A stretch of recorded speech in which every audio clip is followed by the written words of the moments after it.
Today we're going to talk about something, well, something pretty wild, a completely different story for our universe. We're all used to the idea of the Big Bang being a one-and-done event, right? The ultimate beginning. But what if that's not the case? What if our entire cosmos is just one eon, just a single chapter in an infinite looping story of cosmic birth, death, and then rebirth? So let's just jump right in with the big question. What if the Big Bang wasn't the beginning? What if it was just the beginning of, well, our turn? That's the core idea we're going to unpack. It's a theory that doesn't just tweak the details, it completely reimagines the fabric of reality itself. All right, so here's how we're going to break this down. We're going to follow the entire life story of one universe, one eon. We'll start in a place before time even exists. Then we'll see how reality itself gets built.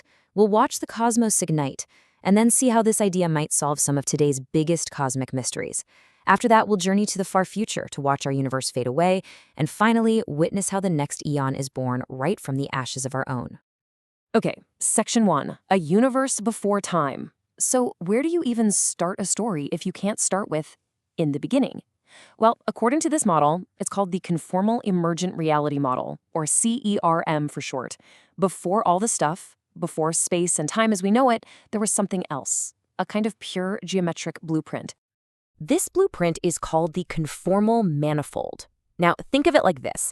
Imagine you have the architectural plans for a building. You can see the shape of the rooms, the angles, the layout, the whole structure is there. But there are no measurements, no feet, no meters, nothing. You have no idea if you're looking at a dollhouse or a skyscraper. That's the conformal manifold. It's pure shape, pure potential, with no sense of scale. It's kind of like the universe's DNA, just waiting for the command to grow. So you've got this scale-free blueprint. But a blueprint is just a drawing, right? How do you actually turn that drawing into the massive physical universe we live in? You need an architect. You need something to come along and build reality. And that's where the omega field comes in. This is our architect. The omega field is what takes that abstract, dimensionless drawing and breathes life into it. It's the thing that looks at the blueprint and says, okay, this much is a meter, and this much is a second. It's a dynamic force that basically inflates the plan into the reality we see, giving the universe its scale, its size, and ultimately its history. And this field is not a one-trick pony. It's got two really critical jobs, two sides to its personality, you could say. On one hand, you have the regulator. This part manages the actual shape of spacetime, its curvature, and it cleverly smooths out any mathematical impossibilities, like singularities. No dead ends. On the other hand, you have the driver, and this is huge. This is the component that's pushing the universe to expand faster and faster. And as we're about to see, it's the very thing that gives time its forward direction. So, if the omega field's driver makes time move forward, where does time itself even come from? This model has a mind-bending answer: prototime. Don't think of it like a clock ticking on the wall. It's more like the fundamental rhythm of the universe's engine, an ordering principle that's just built into the geometry. Our everyday experience of time, seconds, minutes, years, all of that emerges from this deeper, more fundamental prototime. Okay, so we've got the blueprint, we've got the builder, and we've got this idea of a prototime. Now let's put it all together and light the fuse. We're talking about cosmic inflation, that insane burst of hyperexpansion right after the Big Bang. But in this story, it happens in a really elegant, self-contained way. See, most models need to invent some mysterious particle to get inflation started, but here, the inflaton is just a quantum ripple in the omega field itself. They call it an omegon. This omegon's energy is what drives that crazy expansion. And here's the beautiful part. The omegon's mass is physically tied to the curvature of spacetime. So as the universe expands and flattens out, the omegon naturally loses its mass, and inflation just gracefully stops, all by itself. No special off switch needed. It's baked right into the system. So why can't we go back in time? Why does the arrow only point one way? It comes down to this deep, fundamental rule, a kind of quantum geometric uncertainty principle. Basically, it says that you can't perfectly know both the curvature of spacetime and the prototime at the same instant. This fundamental uncertainty forces prototime to flow, which in turn drags our familiar time along with it, always and only forward. Okay, so the universe is born, inflation happens, time is flowing forward. Let's fast forward about 13.8 billion years to, well, now. Let's see how this whole geometric framework deals with the two biggest headaches in modern cosmology: dark matter and dark energy. And this is where the model gets incredibly powerful. The standard idea for dark matter is some mysterious particle we've never found. But this model suggests what we're seeing isn't a particle at all, but stable, knotted up bits of the omega field itself that bends space-time as if they have mass. And dark energy? The mysterious force pushing the universe apart? Forget about it. In this model, that's just the driver component of the omega field continuing to do its job. It's not some mysterious energy, it's just the natural evolution of geometry itself. And just to put this in perspective, we are talking about 95% of the known universe. The standard model says basically all of reality is made of stuff we can't see and don't understand. This new idea flips the whole script.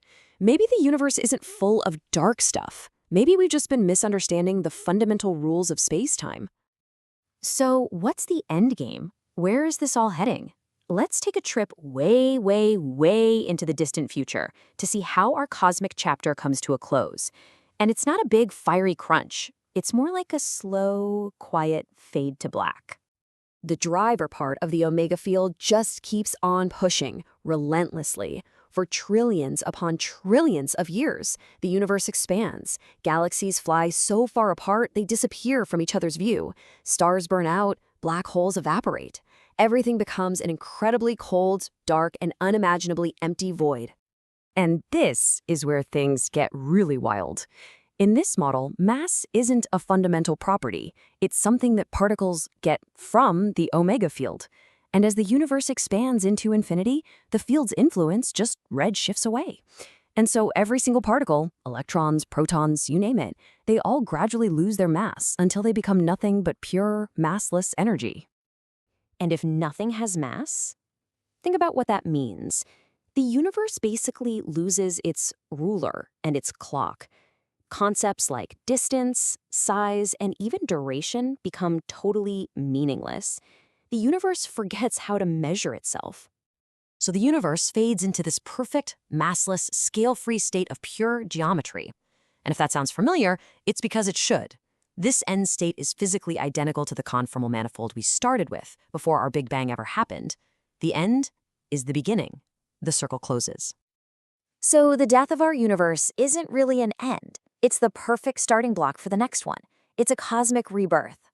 Let's take a quick look at how that incredible handoff actually happens. The transition is just seamless. The end of our universe is the Big Bang of the next one.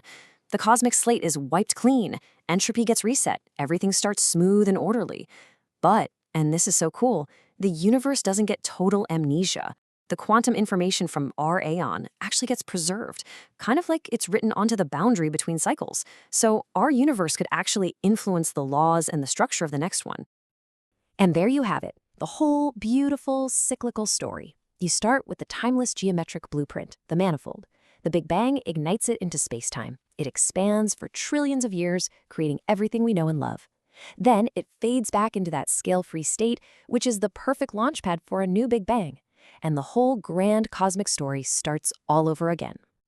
So we're left with this massive, mind-bending question.